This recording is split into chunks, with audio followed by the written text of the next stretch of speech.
providing a bit more info. Okay, and with that, we might as well start. 7:46 now. Okay, so in regard to the midterm, just recapping the announcement from B courses earlier this afternoon, the overall idea is that this will be the week between the February 23rd class and the, March 1st class, and March 2nd class, sorry. So it won't be during a class session, but rather will be a 2-hour closed book exam that you can take using HonorLock, the remote proctoring system, at any point between likely the Wednesday after the last class in February until the Monday before the first class in March. So that's 3 weeks from now. And the nice functionality about HonorLock is that you can do this at any time, day or night, within that time block. So you'll have something like 5 to 6 days, and at any 2-hour point, you can remotely take the exam. So the scheduling is very flexible that way. If you haven't done the remote proctoring setup before, you're using your laptop, webcam, microphone, speakers. You need to have Google Chrome installed. It can be on Mac or Windows. You check in with a remote proctor who verifies your setup, and then you proceed to enter answers in the online form. All of this will recommunicate. You can also do a test exam in advance. We'll have details on that, but likely you've done this in some format before, and it is quite convenient for scheduling. In terms of the format of the exam itself, again, closed book, and the idea is a 2-hour exam with 2 sections, each estimated to take about an hour, although you'll have an unallocated 2 hours for all or for either part as you deem fit, and you don't need to use the entire 2 hours, but you're welcome to, with the first hour being short answers, which are answering 12 out of 15 questions, each about 3 sentences. Think longer than 1 sentence, shorter than a full paragraph, if you will. Again, answering 12 out of 15 over the span of an estimated hour. Then in the second hour of 2 hours, 2 short essay questions, about 3 to 4 paragraphs out of 5 choices. So we won't have the questions provided ahead of time. However, we will provide either practice exam questions or, well, a variant on practice exam questions, sample exams from previous years. So those are the details which we're looking to do in 3 weeks from now, end of February. And with that, Professor Teece, if you want to speak more on what we'll cover, please. Let me just say, the first part of the exam is to really test that you've understood some basic concepts, some building blocks. There'll be a question like, what's an appropriability regime, or something fairly definitional that just makes sure you understand a concept. It'll be more than a definition, but and then there'll be a question, which a couple of 3 longer questions where we will ask you to, do a little bit of analysis. So it's really designed to have you dig in and read the class material. If you've read the class material and you understand it reasonably well, you'll do just fine.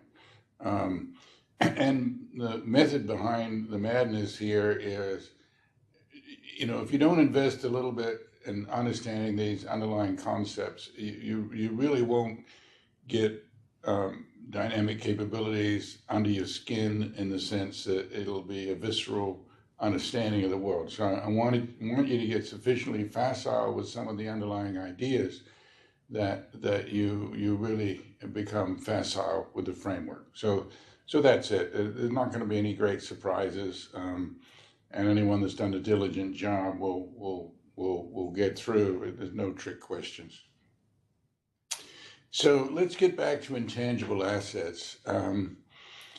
And before I go to what's on the screen, I just want to reflect a little bit on how much the world has changed. I can remember the time when Microsoft went public, or before it went public, people were discussing whether or not it was possible to take public companies that were software companies, because after all, the talent walked out the door every day or went down the elevator. There was no plant and equipment that was locked down that sort of defined the value of the company. Many people were skeptical that intangible assets could be the foundation for sustainable long-term value. Of course, what I'm telling you now is just the opposite of that, which is the only way to create sustainable long-term value is with intangible assets. You may nod your head and say, well, that's reasonable, but just remember that 30, 40 years ago, the worldview was the opposite, and a good deal of legacy thinking from the old world is still alive. I remember also a personal experience. I built a professional services firm called the Law and Economics Consulting Group. We started in '88, and no one had ever taken a professional services firm like that public. It was an economic consulting firm.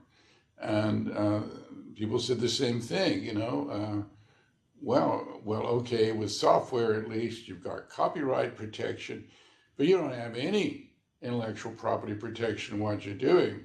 I said, yes, that's correct. But I got a business model that's different and unique, and let me show you, I'll take it public. And so I took it public, and then the most difficult exchange to go public on is in New York. The NASDAQ exchange was a place where you typically took a new company and a tech company. Old world companies would typically hang out on the New York exchange. And so in December 1997, it was a bit of a squeak, but I got the company public on the New York exchange, and it was, I think, the first professional services firm to go public. So the world has changed a lot, and now nobody questions whether or not it's possible to create value. The same questions remain. The right question is how do you build sustainable competitive advantage? And that brings us back to this Morgan Stanley document here, which is summarizing the results of Professor Lev, who, by the way, was my colleague at Berkeley. Berkeley has been the fountainhead of a lot of thinking around intangible assets, and Baruch Lev, now at NYU Stern School, I'm sure they pay more money at Stern than they do at Berkeley, but the fountainhead of his thinking on intangibles actually came from while he was here in Silicon Valley, and there was quite a bit of activity and thinking in the Haas School around intangible assets. I'm sure there's more to it than that, but I do remember him fondly as a colleague. And he has gone rogue in the accounting profession by saying the things that David Teece has been saying for a long, long time, which is that, except he's saying it in much more technically precise language that accountants can understand. What he's saying is that, listen, because of the role of intangibles, earnings don't matter as much as they used to. So, look at companies like Tesla, which barely scrape together earnings, or look at companies like Amazon. Remember how everyone beat up on Bezos for so long that, where are the profits, Mr. Bezos? Where are the profits, Mr. Bezos? But nevertheless, he'd see investors were shrewd enough in general to realize that value was being created. And so what Lev is saying here is, earnings, I don't care as much about earnings. The market doesn't care as much about earnings now as it used to. They really care about intangibles. And this next exhibit drives that home. So look at this. And this, for those of you I'm sure there's one or two of you that are interested in investing that are in an MBA class, and you're not just interested in managing. Think about Warren Buffett. He comes from the industrial world. He's quite clear that his value approach and maybe is not necessarily fit for purpose for analyzing tech companies. And you'll notice he's only very gingerly put his foot in the water with tech stocks. He had Apple for a little while and then sold it. He got nervous. I'm pretty sure Warren Buffett, I may be wrong about this, but I don't think he would have ever gone for a Tesla because he's looking for value. And what this slide shows is that these are top spenders on R&D and intangibles. And if you look at the blue line, it's the relevance of earnings. In other words, does the market react to their, when they beat expectations on earnings or when they miss expectations on earnings, how does the market react? And you can see that for companies that have a high level of intangibles down here in 2000, the answer is earnings relevance it doesn't seem to matter. Now, some people say, oh, the market's gone crazy. It's lost its compass. We're in the middle of this debate right now, correct? But if it's a tech stock, or not necessarily a tech stock, tech is just one way you can build intangibles. But if it's a stock of a company that has high intangible assets, that's fully consistent with what Baruch Lev here is showing. And I think implicitly he's saying, and that's okay. So the bottom spend is if you are not R&D intensive, if you're still making shoes, or you're making plastic bags or something or other, and you don't have a big R&D component, then that's the crosshatch blue bar, and it's still relevant. Not as relevant as it used to be, which says even their relationship capital matters. It could be customer relationships, it could be supplier relationships, it could be that they've got some amount of creativity which is not leading to big R&D budgets. But his top spenders are the ones that are spending money on R&D, and he's got SG&A in there too. I never quite understand that, but anyway, let's just say that the blue ones, the R&D intensive firms or the knowledge intensive firms, earnings don't seem to matter. Now, that doesn't mean that cash flow or future cash flow doesn't matter, but it does mean that the earnings, current earnings, not as relevant as they once were. Okay, well, that's the end of my intro on intangible assets. And now, well, let's just pause to see if I've generated any more questions. Buffett did invest in BYD. What's BYD?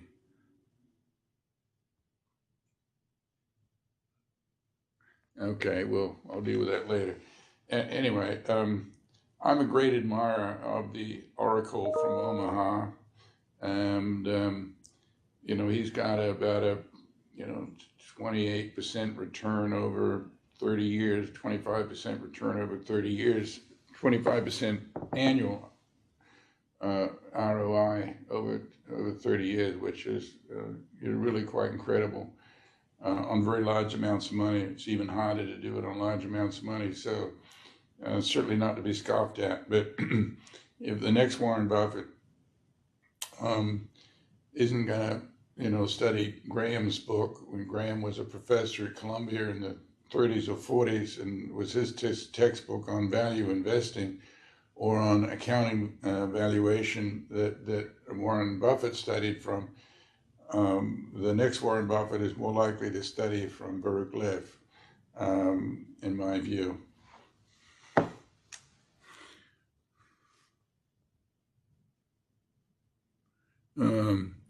Okay, BYD is an electric car manufacturer in China, vertically integrated. Buffett did invest. Okay. Yeah, so no, he does dabble around the edges for good value investment, but of course, by his definition of value, he's very unlikely to find it in the tech sector. Now, with Apple, I remember at the time that Apple went in, Apple had a PE, was it 10 or 15 or something, or rather, 15. It was relatively low because, you see, investors thought that this was a risky company because it was a one-product company. It just had the iPhone. They didn't see that, in fact, Apple was building an ecosystem and that the services from the App Store and so forth were really what was ultimately going to drive value. And only now are they starting to realize that. And as the market started to realize these obvious things, Apple's, is $2.3 trillion market cap today. But it was as smart as the market's supposed to be. I don't think it's all that fast at figuring some of this stuff out, in which case you can reply, David Teece, why don't you go on Wall Street? And the answer is, maybe eventually I will. Which reminds me, I've got to crack a joke here. Playboy magazine interviewed the dean of the business school at Stanford and said, Dean Jedicke, if your faculty is so smart, why aren't they rich? To which his answer was, some of them are. But of course, he had an academic metric, and by academic standards, some of them were rich, but by Wall Street standards, they were all poor. So I'm going to take off on a little bit of a segue or a tangent, perhaps just for the rest of the class, to show that this sort of notion of the new economy and dynamic competition, the role of intangibles, and the importance of dynamic capabilities is not just relevant for management, which is what we said last time. We're saying today it's also relevant for investment strategy. If you're never going to manage anything, but you've got your own money or other people's money to invest, there's a lot of critical insights. But I also want to make the point that it's also relevant for public policy, and particularly competition policy. And right now, since big tech is in the crosshairs in the EU, it's in the crosshairs in the United States too, I thought it would be useful to kind of push this general iconoclastic view that I'm presenting to you into public policy or into competition policy. And I'll only do it for this, for the remainder of the class. And the reason I'm doing it is because it relies on the same foundational concepts that we've been developing here around the nature of competition in the economy. So think of it this way. If managers have to understand the nature of competition in order to survive and build value, then policymakers ought to understand the same phenomena too. If they're going to regulate, or if they're going to regulate, they better understand the true nature of competition. Otherwise, they're going to get the regulation wrong. So I have been beating a drum for 30 years, all by my little self, in large measure, making the point that public policy, and in particular in the United States, that means antitrust policy. In Europe, they call it competition policy. That antitrust and competition policy, if you really want to drive competition, the way to do it is to stoke the fire of innovation, because innovation is the key driver of competition. Now, to you, that would, you probably say, well, that's obvious. But in fact, it's not obvious to the policymakers because, first of all, the people supporting them have studied the same textbooks from the industrial age. The Michael Porter model is based actually on an antitrust model based on work in the field of industrial organization. So, in fact, most of the very same analytical tools that are used in strategy a la Porter are used in public policy. Obviously with some advancement and sophistication beyond the levels of 30 or 40 years ago, but really the best understanding of innovation and competition, or at least not the best, but what I think is the commanding explanation, comes from this Austrian-American economist called Joseph Schumpeter. And if you haven't heard of his name before, I recommend that you read up about Schumpeter. Maybe you could even join the Schumpeter Society. It's not a particularly active society, but I'm sort of a modern day Schumpeterian economist is one way you can label me if you want to label me, which makes me a misfit in today's world. But let me read to you the very famous quote from Schumpeter while he was at Harvard. And so he left Vienna and ended up at Harvard for most of his life, but he wrote in German early on and in English later. He says, competition from the new commodity, the new technology, the new source of supply, the new type of organization, competition which commands a decisive cost or quality advantage and which strikes not at the margins of the profits and outputs of existing firms, but at their foundation and their very lives. In other words, he says that competition which matters, if you're interested in strong competition, comes from new technology, new products. It comes from innovation. And everything else is basically doesn't matter. Everything else is background noise. Well, you would think that this would become the mantra for people in our competition agencies, but it's not. What they do is they kind of got Porter-like frameworks where they look at industry entry barriers, they look at static price competition. If a company lowers its price a little bit, that's an indication. If there's a price war, that's delightful. But they don't put much emphasis on new competition. They use market share as a way to measure who's got market power. Market power may actually lay with someone who's not even in the industry, but is about to enter. So what are the implications of this? Well, while my point of view is that dynamic competition matters the most, the agencies really focus on static competition, which I claim is weak tea. They understand that competition drives innovation, and I understand that too, and we all understand that. What they don't understand is that it's a two-way street, that innovation also is a primary driver of competition. So with these debates on big tech going on, I've been giving a number of webinars to drive these points home, and much to my surprise, well, not to my surprise, but this is news in many parts of the world. Now, at the same time, thoughtful people who have spent their whole careers doing competition policy and antitrust kind of know there's something wrong with the frameworks they're using. And so here I've picked on two people. I know them both. Tom Roush, who's actually, I think he was San Francisco based for many years, was FTC commissioner around 2010, and Christine Wilson, who was very recently on the commission.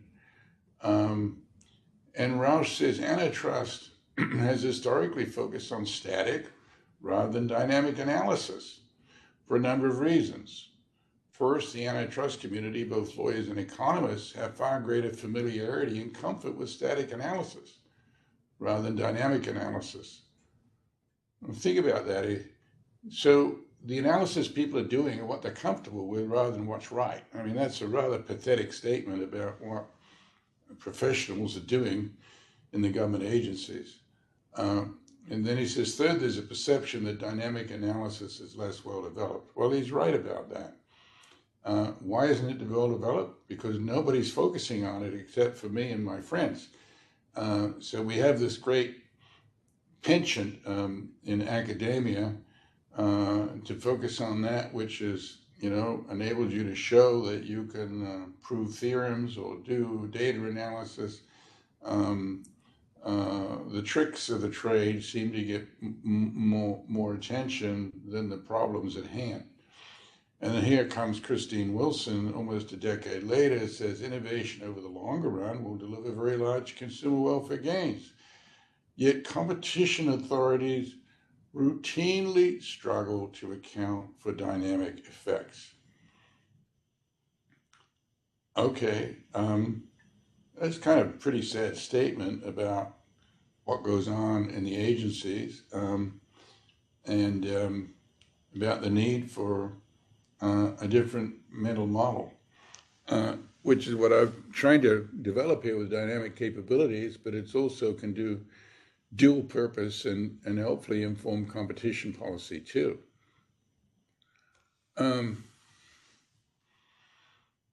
So what's happening? Well, I think two things are happening. You'll notice here in the United States that Elizabeth Warren, who was a presidential candidate, was leading the charge to say, well, we should break up big tech firms because they're monopolies. And she said, look, Amazon's no different from the Pennsylvania Railroad or from the Standard Oil Trust. Using analogies from the old economy. So, the alarm bells should go off right away. Someone's using old economy models to explain new economy phenomena. Why are they doing that? Well, the answer is they don't know any different, and in part, no one's developed the new economy models well enough, and so they're reverting back to what's familiar. And we have a name for these after Justice Brandeis, who had this point of view. We call people like Elizabeth Warren neo-Brandeisians. They agree that innovation matters, but somehow only with respect to new entrants, certainly not big tech. So this is really what's going on here. Is, the old joke about why is the man looking for his car keys under the street light, when he knows it's likely he lost them somewhere else. And the answer is he's looking under the street light because that's the only place where there's any light, even though it's not the place where the keys are most likely to be. And that's what happens when you have the wrong mental models. People, we put a you pull the familiar, if they use what's familiar to them, the searchlight they have, to look in familiar ways, even if the searchlight they have is the wrong aperture or the lights are the wrong wavelength. And as a result, I think we're in a very, very awkward position where we're going to get policy action here, and it's from agencies and competition authorities that don't understand tech competition. So there's still a chance to remedy this problem, but that's the nature of the world we're in, which should scare you all as it scares me. So we need a new analytical framework, and I'll just go ahead here to use a diagram. Once again, the greatest insights often come from our Nobel laureates. And here at Berkeley in economics, we have a Nobel laureate, George Akerlof. By the way, he's the husband of Janet Yellen, who's my Berkeley colleague, who's now the Secretary of the Treasury, or about to be the Secretary of the Treasury. She was head of the Fed. So Akerlof, who is a very eclectic and brilliant economist, published this little paper about a year ago called The Sins of Omission and the Practice of Hardness. And he said, here's what happens in the world of economic analysis, that we always want to do good analysis is hard analysis, which is if I need a model. Us economists pretend that we're scientists, and so every scientist has to have a formal model. And so all the kudos in the profession go to people that can build formal models. The problem is those formal models are all static and they squeeze out innovation. In order to make models workable and tractable, you forget innovation. And that leads to greater hardness, but it also means less relevance or less importance. So sadly, throughout the world, at least throughout the world influenced by the American economics profession, which is most of the Western world, the kudos go for hard analysis and formal models, and that means phenomena that are important often get neglected. Not always, but often. Hardness is more than data. I mean, data is always valuable. I'm very much in favor of empirical studies. So if you want hardness, then you need a static model, because static models rely on equilibrium. Static models can give you an equilibrium, but the very nature of dynamic competition is disequilibrium. Disequilibrium. So what do we mean by that? Well, you know, in economics, supply and demand curves always cross somewhere, right? And there's always a market price. That's an example of equilibrium. But in many things, you know, particularly if supply curves don't go up but go down, there's no clear equilibrium. And dynamic competition is about things never being in equilibrium, because there's always something disrupting the world. So disruption means no equilibrium, just as a matter of vocabulary. And so dynamic competition, which is really what's important, and dynamic competition, dynamic capabilities drives dynamic competition. Dynamic competition is what we need to be analyzing, what we need to be focused on, but it's much harder to develop hard models, if you will. And guess what happens? It gets neglected. So we walk forward into the unknown with public agencies that are not well prepared, and with managers that are not well prepared, because our education establishment tends to focus on doing static analysis, not because static analysis is the right analysis, but because it's easier, and it can be formalized, and we can all pat ourselves on the back and say we're being scientific, when in fact we're being just the opposite. So that's the conundrum that we're in, and that's the battle that is going on. Some of us, a very small group of us, are trying to advance the cause of dynamic competition. And in fact, I'm going to, with some colleagues in Europe, form a dynamic competition society shortly to try and give strength to this alternative point of view. So this is taking the Akerlof point and saying, with big data and digital convergence, the understanding of competition requires new analytic frameworks. We need new analytic frameworks, but nobody is touching dynamic competition, even though over a glass of wine or a beer, almost every economist would tell us that innovation matters. Almost every competition authority person would agree that innovation is critical. Everyone agrees innovation is critical, but then when they do analytical work, they tend to forget it. Why? Because it's hard. Everyone wants a Michael Porter 5 forces laundry list. Let's simplify the problem so we can come up with an answer quickly. Thank you. That's why the payoff is to doing truly hard analysis, which is messy analysis, solving messy problems, and frequently you don't have the assistance of a precise model.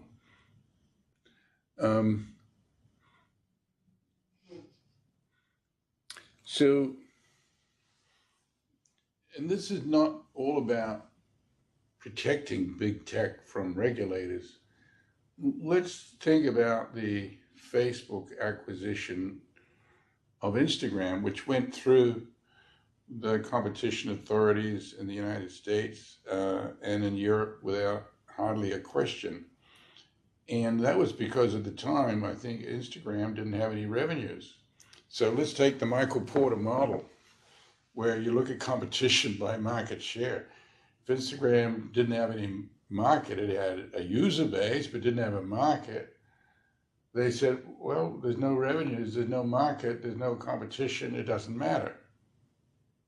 If you had a capabilities approach, you would look upstream, remember?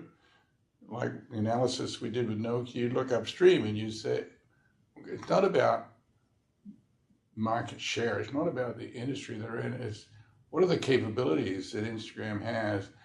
What can you tell me about the user base, the customer base? Can this grow into something that can challenge Facebook? Now that's messy analysis, but it wasn't even done because the policy people, not just in the US, but around the world, said these are different, there's no market overlap. So that's sort of proof positive that the analytical frameworks that are used based on the industrial age model are just not suitable for today's world. And then right here in San Francisco, we had the Federal Trade Commission bringing a case was filed in the dying days of the Obama administration against Qualcomm, claiming that, well, Qualcomm, which by the way, it provides the lion's share, is the largest single contributor to all the innovation in wireless technologies, which supports 3G, 4G, and 5G, and hopefully in the future 6G. All of this stuff, comes from Qualcomm, it comes from Nokia, it comes from Ericsson, it comes from Samsung, it comes from a variety of companies, and Qualcomm is clearly the leader. It charges a royalty for the access to its technologies. It's willing to license them, the standards technologies, standards essential patents. And the FTC kind of treated the royalty payment like it was a tax, and that it was too much, and this was just big bad Qualcomm taking advantage of poor little Apple. A completely nonsensical, topsy-turvy situation. The only way they could make such an enormous blunder is because they don't understand where innovation in the mobile phone business comes from, and they're attacking the innovator in the name of protecting competition. If that succeeded, fortunately, the court here was overturned by the Ninth Circuit, court in San Jose or San Francisco, I forget where it was, Judge K-O-H. Her decision, which favored the FTC, was overturned by the appeals court, which understood what was going on and completely overturned her. Must have embarrassed her a lot. It should have embarrassed her a lot. Should have embarrassed the Federal Trade Commission. So that's another case of not understanding innovation, and it's important to competition. Then the Alstom-Siemens merger, which was shut down in Europe, where these two, rail companies were trying to merge in order to be able to deal with competition from China. In that case, it wasn't so much a lack of understanding of innovation as a lack of understanding that potential competition was coming from China, which is, of course, much larger entities and competes in very different ways with government subsidies and various other kinds of state support. So, turning a blind eye to the true nature of competition because people have an intellectual framework which is narrow, too narrow for the problem at hand. So that's what happens when you have the wrong mental models. Let's see. So let me just pause here for a second and ask, see if there's any. Well, let me go one step further before we do that. Some building blocks for a third way forward. Well, my friend Nicholas Pettit at the European University in Florence has struggled with these issues, and he says, listen, the nature of competition that you get from Amazon and Apple is just so different. It's what he called broad spectrum competition. And he came up with a new word, which is a very clumsy word called oligopoly. It's neither monopoly nor oligopoly. It's something different. The thing that's different is what is referenced there is broad spectrum competition. So let's think about Google. What market does Google compete in? Well, if you're doing what industry is, let's take the Michael Porter framework. What industry is Google in? Well, is it in the search industry? Maybe. There's certainly a market for search, but is that really define what Google's doing? Well, what about Apple? Is Apple in the phone business? What industry is Apple in? That's a good little quiz for you. Tell me between now and the next class, what industry is Amazon in? What industry is Netflix in? What industry is Apple in? What industry is Facebook in? I'm not sure they're in industries at all. And, Alexa competes, with Siri and competes with Google. I mean, they certainly have products that sort of compete across these industry boundaries or across these market boundaries. So think of it this way: it's if these are companies competing in the same swimming championship, they're not sticking to their swim lanes. They're crossing back and forth. Why? Because what defines them really is data in large measure, and access to big data and the use of big data, which is, like a big resource that they have and that they can use in clever ways to compete in new ways. So we have to think in entirely new ways about competition. And maybe it's not the industry that's relevant, maybe it's the ecosystem that's relevant, and maybe it's ecosystem to ecosystem that's relevant. We don't know. So how are we going to, and also the competition authorities don't pay any attention to the role of management. Management, good management, bad management, has no impact on antitrust analysis. It does if managers, agree collusively, they go to jail. If they agree on price or they agree on, what's called output, they make some agreement with a competitor to restrict competition, they go to jail, most likely. But what is the nature of competition? What are the markets in which they're competing? I think we need a whole set of new frameworks to come up with new answers. And what's the nature of the profits? Do we mind? Do we mind the profits that Amazon is making? The antitrust laws are supposed to benefit consumers. Consumers love Amazon. If you told consumers, by the way, we're going to do something to harm Amazon because we don't think they're doing a good job of providing you with, what you're looking for when you want it. No, consumers, if you did a consumer survey, Amazon is really loved by consumers, but it's hated by competitors. But the antitrust law is supposed to help consumers, and it's not supposed to help competitors. It's supposed to help the competitive process, but not competitors. The whole essence of antitrust is not to protect individual competitors, is to protect the competitive process. So anyway, I'm pointing out here that the world is different.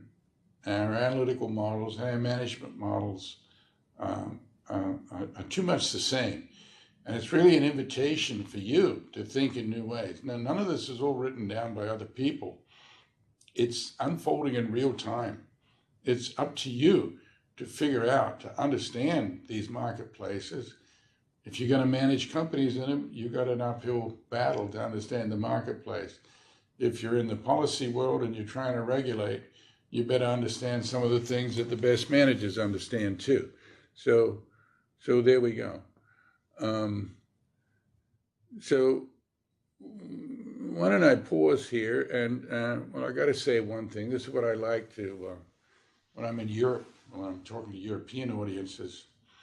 The Europeans are going very rapidly to regulate, once again, the big American tech companies.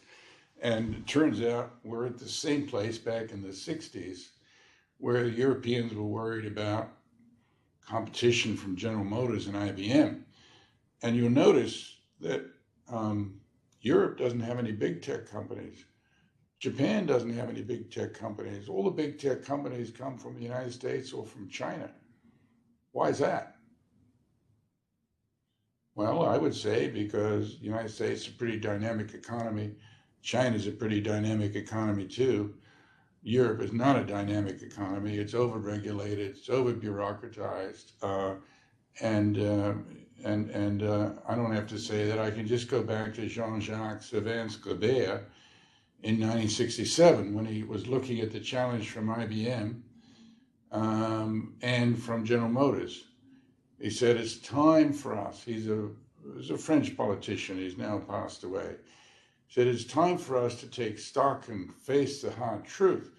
What threatens to crush us, that's us Europeans today, is a more intelligent use of skill. Sounds a lot like intangible assets, right? This is way back in the late 60s. What Europe needs is the ability to transform an idea into reality through the talent for coordinating skills and making rigid organizations flexible. There was no concept of dynamic capabilities back then, but had the word existed, had the concept existed back then, what Jean-Jacques Savance-Gobert would have said is, hey, European firms lack strong dynamic capabilities. You know, many American firms do too. So it's not just Europe, it's also many parts of the US and maybe some parts of China too. So it's dynamic capabilities which make companies good at, says, coordinating skills. That sounds like asset orchestration. Making rigid organizations flexible, doesn't that sound like transformation? And then the ability to transform an idea into reality, that's sensing and seizing. So what I'm telling you here, I'm not inventing anything. I'm just finally I'm trying to give the world the vocabulary and the concepts they need, or you need, we all need, to understand the world economy today. We can't do it with the concepts from yesterday's textbooks. We got to do it with a new set of analytic frameworks, and that's why I've developed dynamic capabilities. That's why I'm presenting it to you, and I'm glad you're coming on this journey with me, and we'll show everybody else that we are the people with one eye amongst the blind crowd. So I hope you don't mind that phrase, but it's often said being a man with one eye amongst blind men is valuable. And I feel here with dynamic capabilities that we can, each one of us, be man or woman with one eye amongst people that are blind. And they're blind, they're worse than blind, they've got blinders on. The blinders are the analytical frameworks of yesterday. So the Chinese don't have blinders on because they didn't get that textbook learning, and they jumped straight to dynamic capabilities and dynamic competition. The rest of us are held back by the concepts of yesterday. There was no management education in China. They've had to learn it all by themselves the hard way, and they read Peter Drucker and a few people like that. Occasionally they read David Teece too, it turns out. At least they're reading David Teece now. I think I'm the most cited management person in China today. And so it's easy for them because they don't have to undo the learning of the past. That's a benefit of being a late entrant. You don't have to undo the learnings of the past. So let me pause there. We have got 25 minutes, and we can put all of that into questions, or if we run out of questions, we can jump into new material. But I'd sooner use it in questions because I've done way too much talking, And I've now laid out a rich tapestry of things, which has no doubt kindled your curiosity and hopefully provoked a few tough questions. So let's spend the rest of the class here, if unless you guys are tongue-tied, in Q&A. Ian, I'll let you regulate the process. Right. There are a few in chat. And my internet cut out a while back, but the earliest I'm seeing is from 8:24 in regard to Instagram and Facebook. Are you seeing that, Professor Teece? Sorry, what's the question on Facebook? And direct competition to Facebook Messenger. But it's a question to everyone.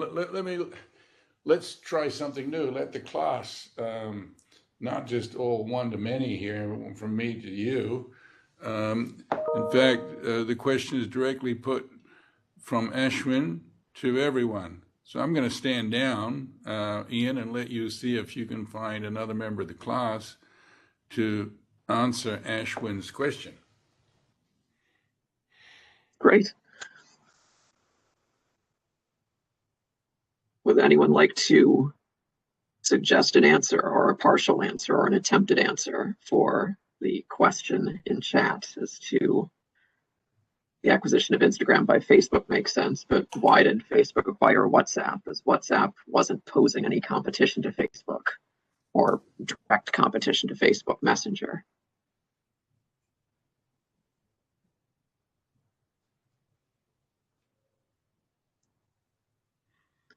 And if you don't have an answer, then a suggestion is also fine, or a question that would get us to an answer. So I see there's a question here, framework for regulating competition on the internet. I don't know about that particular framework. Okay, but here's a big, hairy question. Let me take the easy ones. I'm doing the same thing I'm complaining about everybody else. People that use static analysis to do it because it's easier. I'm taking easy questions. What are some of the ideas to resolve difficulties around measuring intangible assets? So, one way is to calculate what's called a Tobin's Q. Now, you can look up Google Tobin's Q. A Q ratio is the ratio of a market value of a company to its book value. Let me give you the origins of this. So Tobin is a Nobel laureate economist from Yale. He's passed away, sadly. I knew Jim Tobin quite well. He's a very nice gentleman. He was a macroeconomist, and he wasn't focused on intangibles. He was trying to understand the macroeconomy. And as part of that journey, he said, when I look at individual companies and I want to understand their investment behavior, I see this gap between the market value of a company and the book value. And by the way, actually Google it for me, Ian. I think that for the US economy, the Q ratio overall is about 2.5 or 3 or something like that with today's valuations. So the market value is the number of outstanding shares times, the current market price. So that depends on where the market's at. But that's a number that you can, get on any stock that's out there. And then you look at the book value. And Tobin was clear, it's not actually the accounting value, it's the replacement cost of the assets that's on the balance sheet. Now, of course, that's not on the replacement cost of the assets in the balance sheet are not there, so you have to calculate that, but that's a relatively easy adjustment. So the market value to the book value, Tobin's Q, for a tech company, I imagine if you look for Tesla's Q value, it's got to be through the roof. Apple's Q value is probably very high, but not as high as Tesla.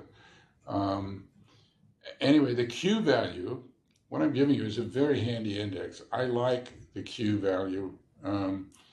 the Q ratio, Tobin's Q ratio, because it's easy to compute, and it gives you some insight in terms of how the market sees intangible assets, how much importance it attaches to intangible assets.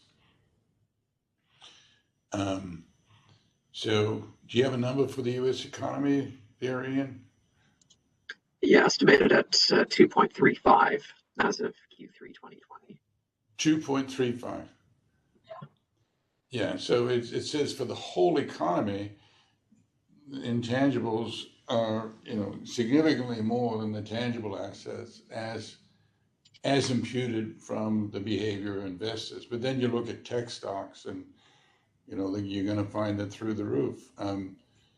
The Berkeley Research Group, we don't have anything other than a few computers and a few bits of furniture. That's the only assets we have besides cash. But we're going to market value in the hundreds of millions, I hope. So clearly there's a gap in any firm that's intensive in intangible assets. So Q ratios are good for a first look. How else can you measure them? There is no easy way other than to sort of take if you will, an intangible audit. You could go with a clipboard through a company, or go with a laptop through a company, and you're not going to be looking at the plant and equipment. You're going to be putting a value on the inventions and on relationship capital. There was a study done by a big Danish insurance company as to where their asset value was. It was a reinsurance company, and they actually did a calculation, and they concluded it was their relationship capital, which is probably correct. Their relationship not with the final consumer, but with other insurance companies. If you're in the reinsurance business, your clients are other insurance companies, and the relationships of trust that you develop with other insurance carriers are very, very important in the reinsurance business. So customer capital is important. So let's take the Haas School of Business. What's its book? I don't know what's on the balance sheet. We got a building. We got few computers. I imagine the book value of the Haas School is probably 75 million, because I think the first building cost is 25. We have a new building now. The book value, let's just say, is around 100. To do Tobin's Q, you have to get to the replacement cost. The replacement cost of it is probably twice that, 200. And the very small endowment we have is another 200. But but what's the value of the intangibles? What is the intangible asset that the Haas School has? And I think it's our ability to continue to recruit top faculty and to continue to be able to recruit top students. It's not an entity that's trying to maximize profit. It's just trying to maximize its long-term viability. But our assets clearly, it's not our faculty per se or our students per se. It's our ability to have them work collectively to produce products like MBA and PhD degrees, and to do so semi-continuously and to adjust and to upgrade. That's our value. Our culture is our value. Dean Lyons did a great job of distinguishing the Haas School from others through our value, our system of values, and developed considerable brand value. So we actually, in the Haas School, have got some great examples of intangibles, because the whole university is about intangibles. And our brand value depends in turn on the university's brand value. And I can tell you, as a faculty member, the fact that we have, as many Nobel laureates around, we've got this track record of one of our assets is the number of Nobel laureates we have, because that makes it an attractive place for faculty to go, because you feel like you get recognized of running with the best, and you get a chance to be the best in your field. So the balance sheet, the financial balance sheet, is not a true measure, or doesn't reflect in any kind of meaningful way what the value of the Haas School is all about. Now, let me continue with that question. We've actually gotten several answers in the chat or on thoughts on Facebook and Facebook Messenger and WhatsApp. Yeah, for some reason I'm getting, let me try and,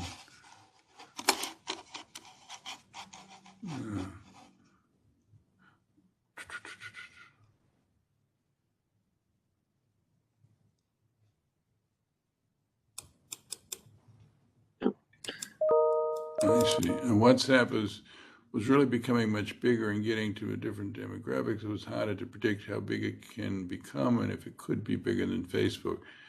Well, you're absolutely right. It's hard to predict, but does that mean you ignore it? I mean, yeah, I mean, what you're doing is putting your finger on the conundrum that the agencies face. But you clearly don't escape that conundrum by saying, because it doesn't have any revenues, it's not of interest, not of competitive relevance. That's burying your head in the sand.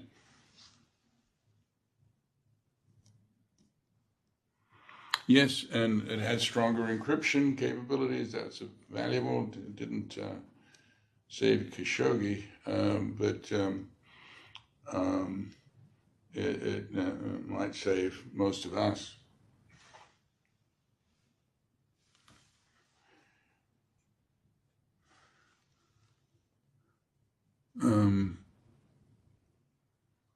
Are there any other questions there, Ian, that you can see? I can't quite see some That's of them. fine. There is, which is, it's fine to try to change a manager's mind frame, but how to transform a mindset of a big company and many managers quickly. How to transform a mindset of a big company and many managers fast. Well, this is you know, this is where you need real leadership. You remember I had that little chart up there about transformation and the managerial skills required, and leadership is first. And you know, management has to come in and talk to the whole company and speak authentically to the company and explain the need, and then, you know, not only talk the talk but walk the walk. Or if they want to hire David Teece to come in and give a fire and brimstone lecture, I'm always happy to do that. But this is a really hard challenge, and frequently it takes some events and some, you know, catastrophe of some kind. I mean, to bring about organizational transformation, just like if you look at individuals, you know, people don't change, and you know, unless there's a birth, a death, or a divorce, and then they change a little bit. And the same thing with companies. You have to sometimes go through step function changes, and maybe COVID is a step function change that some people can leverage. I mean, I know in our company we've used it to get done things that we should have gotten done anyway because there's greater urgency. So you know the old story, don't waste a crisis. So corporations have their crises, and when you have a crisis, people understand that there's going to be change, and they're worried there's going to be bad change. And so if you can bring in hope and good change, that are the windows. When things are good, when things are rosy, it's very hard to bring about change. That's why Nokia had such a difficult time dealing with Apple, because everything looked very, very good for Nokia as a dominant player. It was, you know, getting all the accolades, and it was complete surprise from left field. And good companies that are doing well tend to become complacent. That's why I'm back to Andy Grove's, the title of Andy Grove's book, Only the Paranoid Survive, that he was working at Intel to keep people paranoid. And the fact Intel is now in trouble, I think if Andy Grove was still there, Intel would not be in trouble today.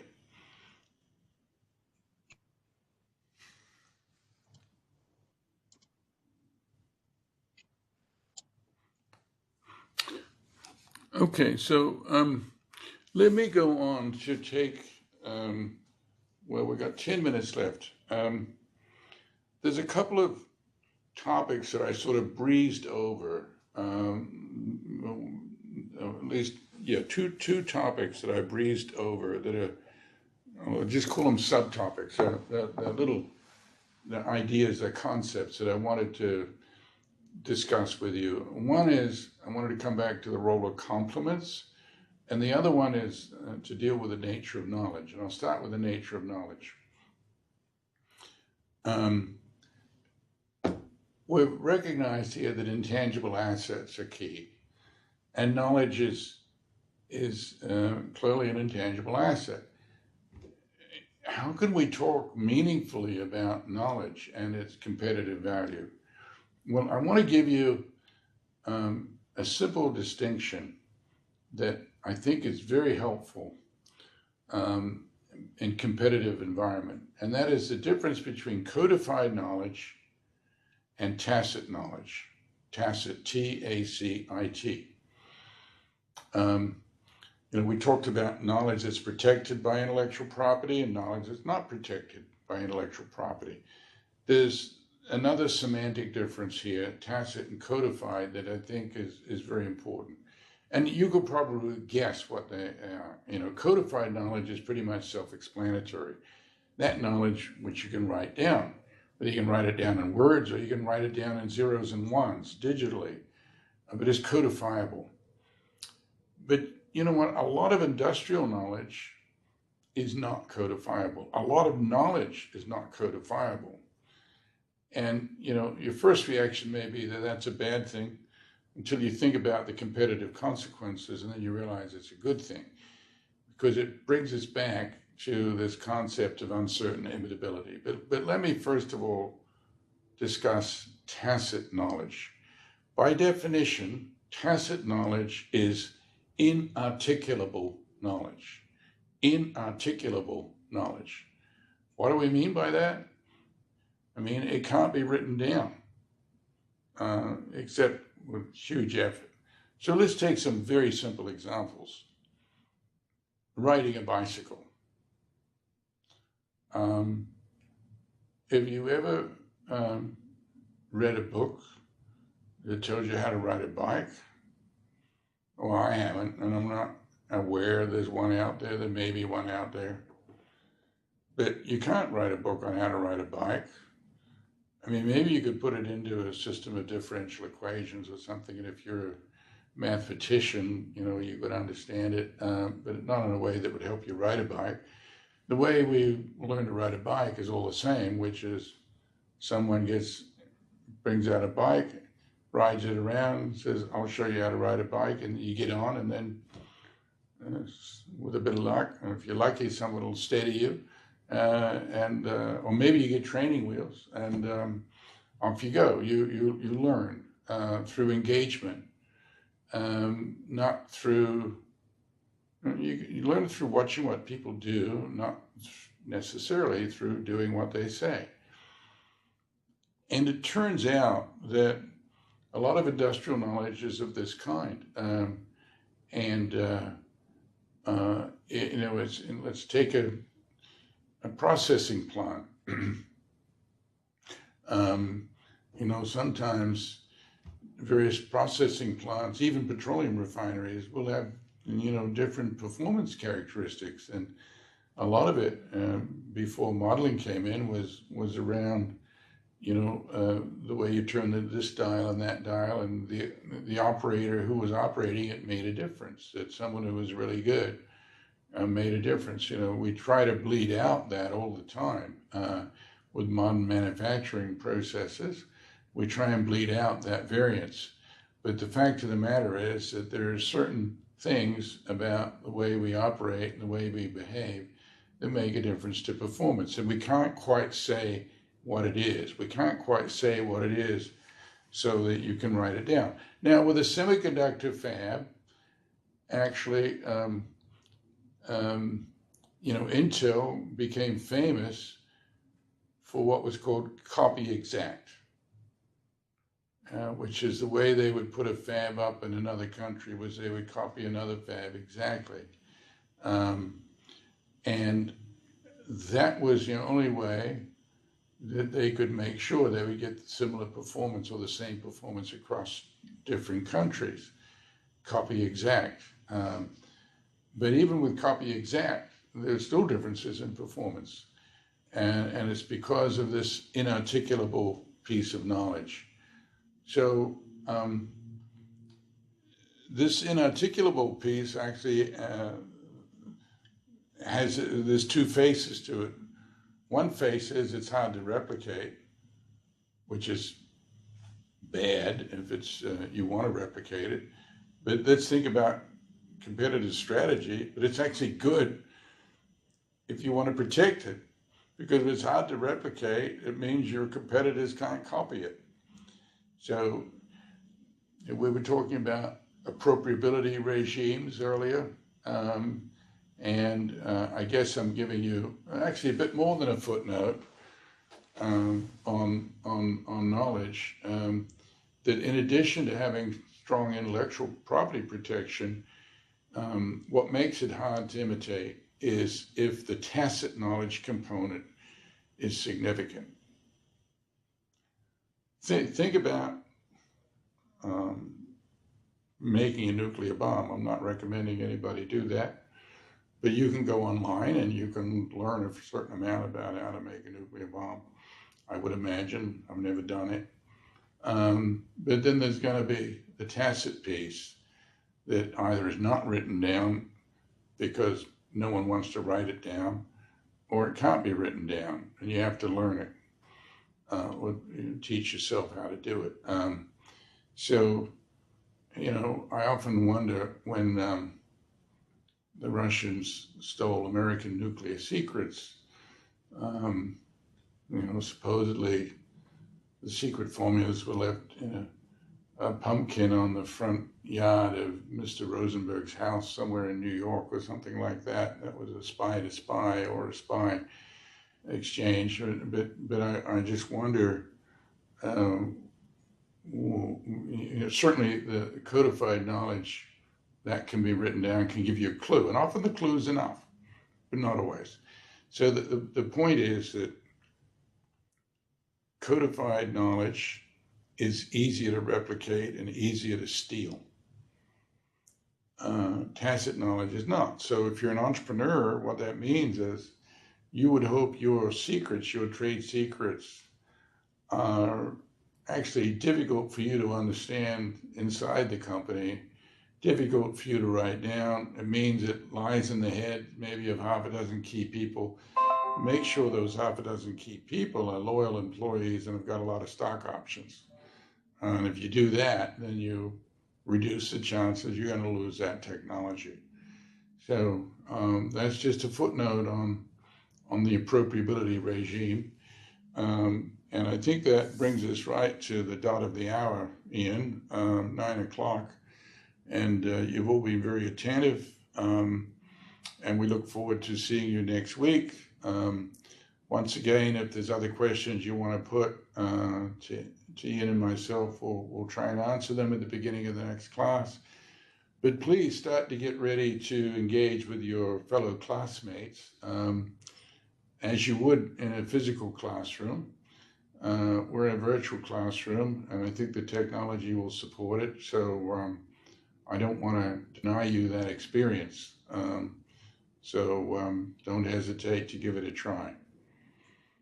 Well, thank you very much for your attention. There's a lot for you to read.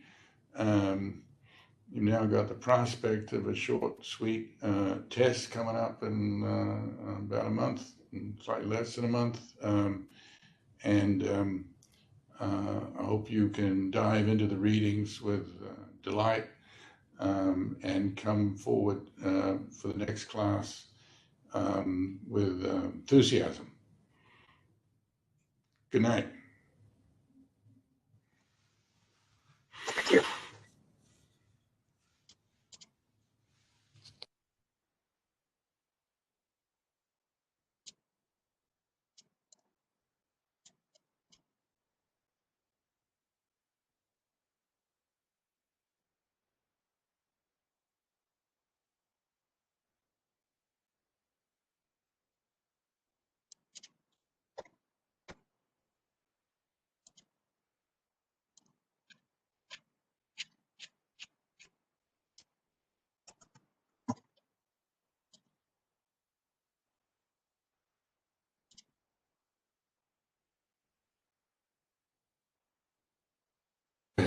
Ian, we'll see you next time. I'll see you next time. Okay, great.